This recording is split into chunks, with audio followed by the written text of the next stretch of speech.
Hey everyone, and thank you for listening or watching the How Round Is Your Rooty podcast. Today, I have the pleasure of speaking with Anita Guru, who is a mindset coach, motivational speaker, psychoeducator, and trainee psychotherapist. We're having this conversation today to shine a light on mental health for South Asian women, because we believe that women should not feel the stigma and isolation that often comes with mental health. So, hi, Anita. Thank you for joining me today. Hi, thank you for having me. Yeah. So to start off with, Anita, I'm going to dive straight into it. What is your understanding of mental health trauma? Well, it's a big question. So I come from it, I suppose, from a lived experience perspective, but also from I suppose, a professional perspective. With mental health, it's we all have it.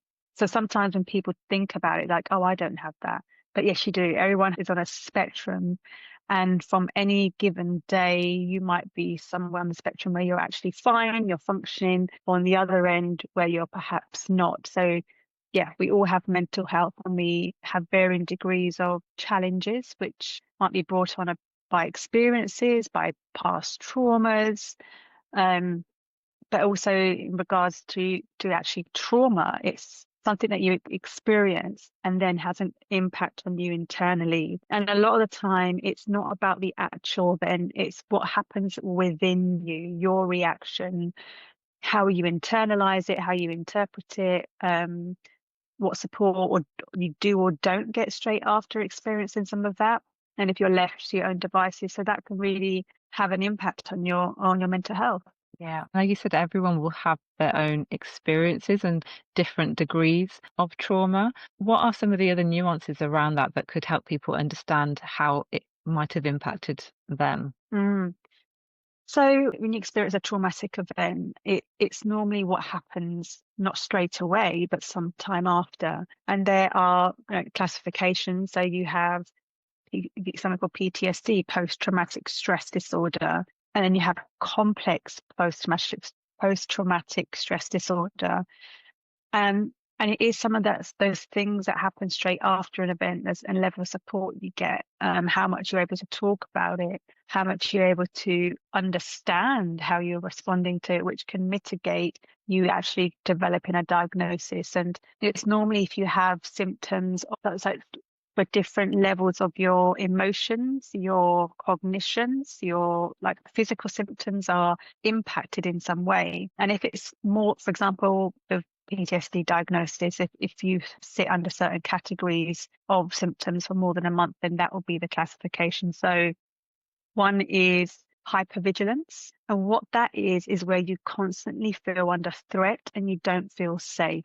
So this is where you're constantly on guard, where you're like checking the front door, you're checking your bag when you're out if you're feeling safe.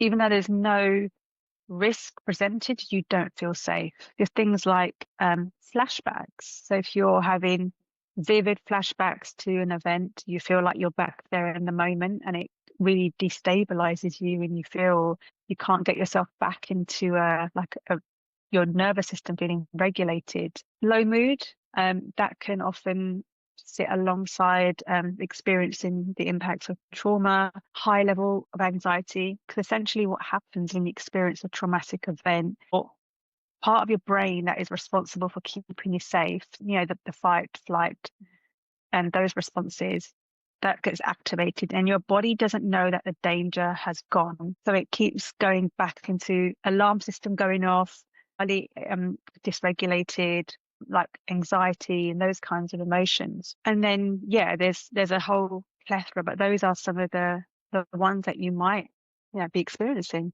Yeah. You said at the beginning your experience comes from also having been through it. Could you share, whatever you're comfortable sharing, Mm. what happened then? So it was back in 2017, I became incredibly unwell and I did end up being hospitalized in a psychiatric hospital. And this was after, I suppose, a lifetime of traumatic events. So going back to my childhood, it's really for children to experience trauma. It can affect things like your brain development, your ability to let them develop relationships and how you see yourself in the world. So for me as a child, I grew up in a home where there was an alcoholic. My father was alcoholic, and then he had an accident and passed away when I was 11. But leading up to that, there was also experiences or witnessing domestic abuse. And I know that's something in the South Asian community, which, well, a lot of people, might have experienced. And then in my adult life, so being a young adult, my mum was diagnosed with cancer and she passed away when I was leading up to my 28th birthday. And since then, I had got a diagnosis of endometriosis, which was quite severe, and then what followed were a couple of rounds of IVF. And for me, the tipping point was when I had an ectopic pregnancy. And for those who are not familiar with that, it's when the embryo starts growing in your fallopian tube, and if it ruptures, your life is at risk. And for me, went to the hospital, had some scans, and was told we have to operate today because you're hitting that point where it could rupture. So from that point, I had incredibly high anxiety, panic attacks in the night, incredibly low mood, feeling like I just didn't want to exist anymore. And I've done many, many years of different kinds of counselling, but at this point, nothing was helping. So that's kind of where I ended up in hospital and my journey of healing began. So before that, you did seek support. You did have some counselling, but it didn't work for you. Because I imagine, like you said, you've gone through that history of trauma, that there must have been a lot built up inside you Yeah. to that point. So what did help you? So, I mean, my first experience of depression, I think real low mood depression, was after I did my GCSEs, and that kind of continued. I think that's when I suppose the grief caught up with me. And that was my first experience of actually going, well, like as an individual, going for counselling. And counselling through the years has helped me. But what I've come to realise is that, to work at a deeper level, you need someone who's actually a psychotherapist or a trauma therapist, because there's so many deeper layers that needed to be worked on. And because of my fertility journey, I was having things like acupuncture, which has also supported me with my mental health.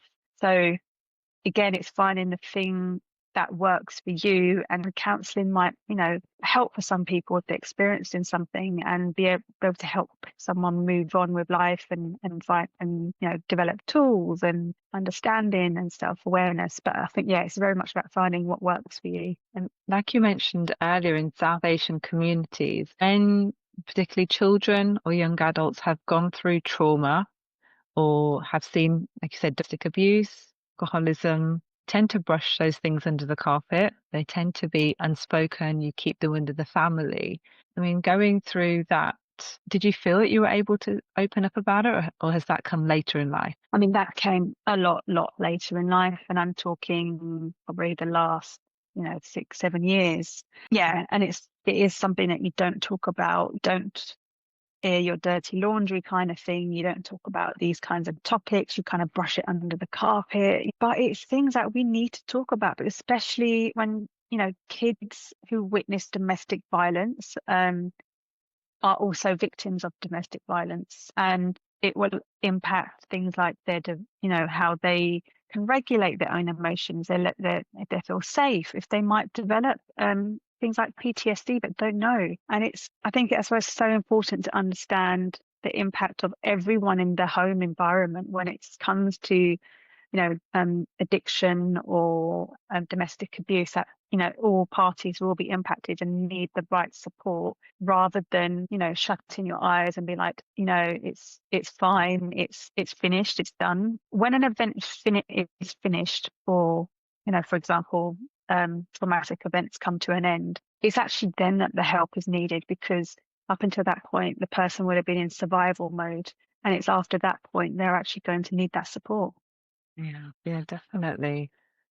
And, just thinking about when people discuss trauma, there can be lots of myths around trauma. Have you come Mm-hmm. across myths yourself, especially now you're training in that area? Yeah. There's many, many myths. And I think that for me as well, when I was first diagnosed, and I thought PTSD is what veterans get. It's not, a regular person, that gets it. But yes, people do get it. And it will be, and within the trauma space, you have things called little t and big T, and little t are things which are not as big, for example, like as a being in a war. That could be classified as a big T, but a small T might be, a hit in your car or something, but can equally have a big impact on somebody. Um, Another myth is that you just get over it, that it just passes through like a cloud. But no, there's so many layers and to unpick. And when you experience one traumatic event, it might be also reactivating old traumatic events, then make it feel a lot more intense. And just one type of therapy might not work for somebody. So there's a book called The Body Keeps the Score, and it talks about how the body holds trauma. The body remembers. An example, if you're leading up to an anniversary, or for example, of a loss or of an event, you start to experience some of those symptoms which your body remembering. So there's a lot of somatic work. So working with the body to heal trauma, you'll see about this stuff, and it might seem a little bit out there, but it is a lot of this stuff, and it's things like breath work, which help to regulate your nervous system. That can be really helpful. So, and I think the word trauma is bandied around quite a lot. So you see a lot on, for example, social media. It's like becomes a bit more like pop psychology, people. But to understand the true extent of trauma, you really actually get to grips with how debilitating and life-changing it can be. For someone going through that situation at the moment, perhaps they're starting to realize that they've had trauma in their lives and the impact it's having on them right now. What advice would you give to someone in that situation? Yeah, and I think a big part of trauma, it can show up in your relationships. And a lot of the times you're responding in the present to something you experienced in the past. So, for example, if you had an abusive parent when you were a child, and then you having sort of interactions for example, with your partner as an adult, and your body might be feeling like it's not safe. So you might overreact in that moment. And so it feels like it's, you're overreacting, but it's your safety mechanism kicking in. And a lot of the time, when we experience a traumatic event, or how we do or don't respond, there's a lot of shame that sits alongside it. There's limiting beliefs that can develop as a result of it. And working through that, it's about deconstructing the impact of the trauma. So, for example, if you were abused as a child, what generally happens is someone will carry a lot of shame around that and feel like it's there to blame, that it's the shame for them to carry, when it's absolutely not. It's for the perpetrator to carry. So it's understanding things like that. And a lot of the time, people wouldn't have spoken about traumatic events, especially when they're taboo. So being able to talk to somebody and get validation about how you feel, how you respond, how you were treated, can be truly healing and take some of that shame away.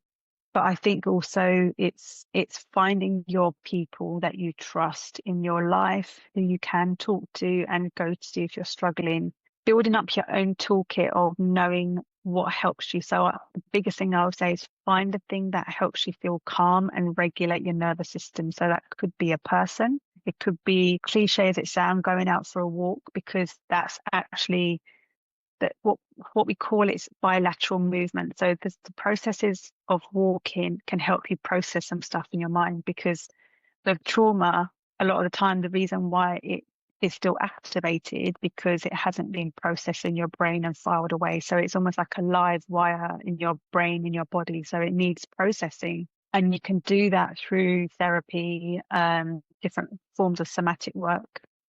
And yeah, so I'd find get a professional help. It's hard to do it by yourself. It can be healing to work with someone. Educational, I'd say educate yourself about the impacts of trauma, because that helped me massively to understand myself. So I hadn't realized that I spent a lot of my life dissociating, and that's a traumatic response, in that when you experience a traumatic response, your brain kind of goes offline and somewhere else in order to protect you. And for me, that's carried on playing out. And it's knowing that I'm here. Sometimes I'm here physically with somebody, but my mind is, I'm almost like in the clouds. So it's understanding things like that which helped me to work on what I needed to work on and change the things that I wanted to change. Yeah. And it's like taking that step as well. I mean, you're in a situation where you had to work on it. I think for sometimes, just speaking to, I would say, ordinary women going through their day-to-day lives, they might have experienced trauma, but not really understanding the impact that it's having on them. So some Mm, techniques that you've mentioned, I think, are really great because when you're working by yourself, or if you don't, I think sometimes we minimize the thing. So we might say, oh, well, I don't need to speak to a therapist. It's not that big a deal. But it's nice to hear that there are different avenues that people can take, and maybe it's then leading up to something like seeking support. yeah. Um, And I think in the, well, not just the South Asian community, but something that might resonate with many is intergenerational trauma. And that's where, you were once upon a time, you were a cell in your grandmother. So if you think about whatever she experienced would have been passed through the cells and then, passed through your mother, then passed through you. So sometimes you're carrying stuff from previous generations. And if they, for example, from wars or from family tragedies, so sometimes you're carrying that, or if they're carrying that, it almost, you absorb some of those impacts or experience the impact through behavioral change or mindset. So it can also manifest in different ways. yeah, I think part of that is just becoming more self-aware about what's going on for you, what's coming up. I'm a big fan of journaling. I'm a bit of a writer. I scribble things down and it just helps me make connections. And like you said, walking Mm, as well. And I walk without my phone, without any music, just so I can see what's coming up for me. I suppose learning to be a bit objective about my thoughts, but that's taken me a long time to get to that point. I think initially I would just react. So yeah, it's been beneficial, I think, to just be more aware of certain patterns of thinking that keep coming up. Yeah. and I think it's even looking out for patterns in your relationship. So are there things that keep coming up? What is it showing you about yourself? What is it showing you about perhaps what you need to do differently? And a lot of the time, we're very disconnected from our bodies, and that might be because of trauma or stress or burnout, whatever that might be. But it's notice reactions in your body. So when something happens or something is said, notice what is going on in your body, because sometimes that gives you a bit of a clue that it's activated something that you might need to walk away, take time out, or reflect or process. But also is to trust your intuition. If your gut is telling you something, listen to it. Yeah. I think one of the hardest things I've come up against in South Asian communities, and it has many benefits, but it's having large families, having very close families. People want to know your business. They want to offer you advice, make it better. But when we talk about mental health trauma, like we said, it doesn't really get spoken about. People say you'll be fine, you'll get over it. Previous generations, especially older generations, when they've gone through things, they've just had to struggle and go through it. So when we try and seek help, they might not understand why we want to seek help or why we can't get over it. I'm just curious, have you experienced that before, or what were the reactions of your family when you were going through your own trauma? I mean, there were a couple of um, comments about you just need to look forward and move forward. But if it was that simple, then we'd all do it, wouldn't we? So, but we're all human with hearts and minds, and we get impact in different ways. And I think it is like for that old generation, like you say, they are very much of the way of, okay, you just move on, you just keep going. And the way sometimes that starts to manifest is physical illnesses. It's, not being able to cope with life and things like that. So I think it's, whilst the older generation might not understand, and maybe it's a choice of choosing how much you disclose about what you might be experiencing, or maybe even trying to educate them to help them understand, actually, this is what it's like, and this is, what happens is how the mind works, and trauma works in this way, and maybe it's finding ways to explain it which are relevant to, for example, to our culture as well. And I think it's, trying to connect but also protect yourself, and not, and I know there's the whole thing about unsolicited advice where people tell you what you should be doing or shouldn't be doing or eating or not eating, but I think it's just knowing for yourself, like going back to your gut instinct and trusting that you know best for you. Yeah, definitely.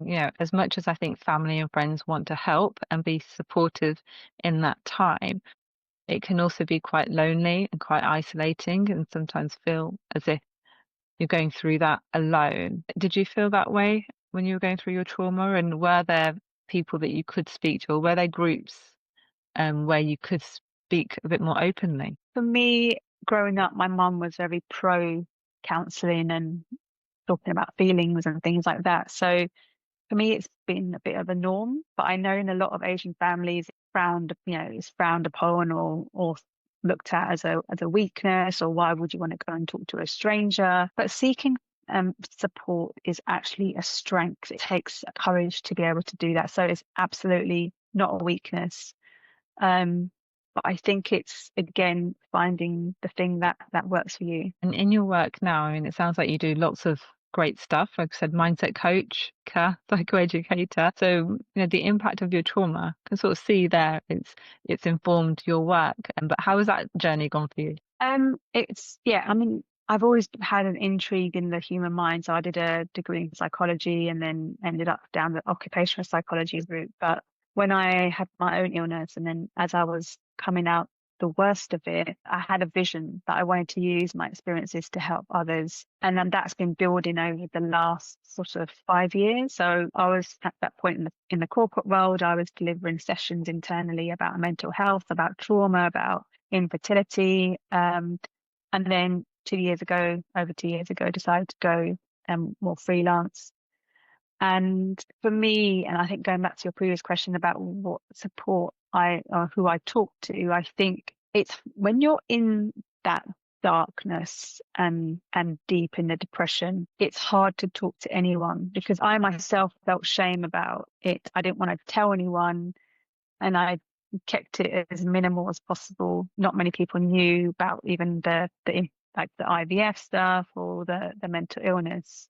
And I kind of got to the point where I was like, I actually don't care anymore. And I just became a lot more open. So I think and I have, I had gone to support groups. And what I can say about support groups, it's incredibly healing to verbalize what's happened to you, see people's responses and validate your feelings, but also build some of those connections which might be missing in your own life. And just people who get it. You don't have to over explain or, listen to advice that you don't want. People just get it. So I think there's so much out there. There's lots of different charities, there's different support groups, therapy groups. So I think it's really about finding that, and because it is an incredibly lonely journey. Yeah. When you're delivering your workshops and things now that you do, what has been the reaction that you've seen from people? That when I was in the workplace delivering it, there were some very chance, let's say, meetings of people who were in a very, very bad place, who attended some of my sessions. And as a result, I was able to signpost, they got help. And then, then I did hear about how much of a bad place they were in through my stories, because I share my stories, hints and tips and everything. I've connected with people. But I think I think most kind of telling is when I've shared things about my fertility journey and the amount of responses I have got from South Asian women on LinkedIn, on Instagram, on TikTok. There's one video I shared back in November during Fertility Awareness Week, and it just went viral. And the amount of women that were messaging me saying, I feel so seen by your video. It's so validating. It's amazing that you can be so open. So yeah, there's been impact over time. And I think it's interesting that, I think for South Asian women, you don't typically see other women who are able to be so open because, like, in our community, it's not a done thing. And it takes a lot of pushback to be able to do that, to then lead the way for other women to come out and speak. I think it's so commendable that you can share your journey and people can relate to it. Because like I said, that they might be going through something that's quite isolating, and especially if no one else within their circle's going through it, um, Mm, they can find women to look to, who are sharing their experiences. yeah. Yeah, And even through, for example, sort of my coaching work. So when I typically work with women, and that's maybe it's what I put out is what I attract.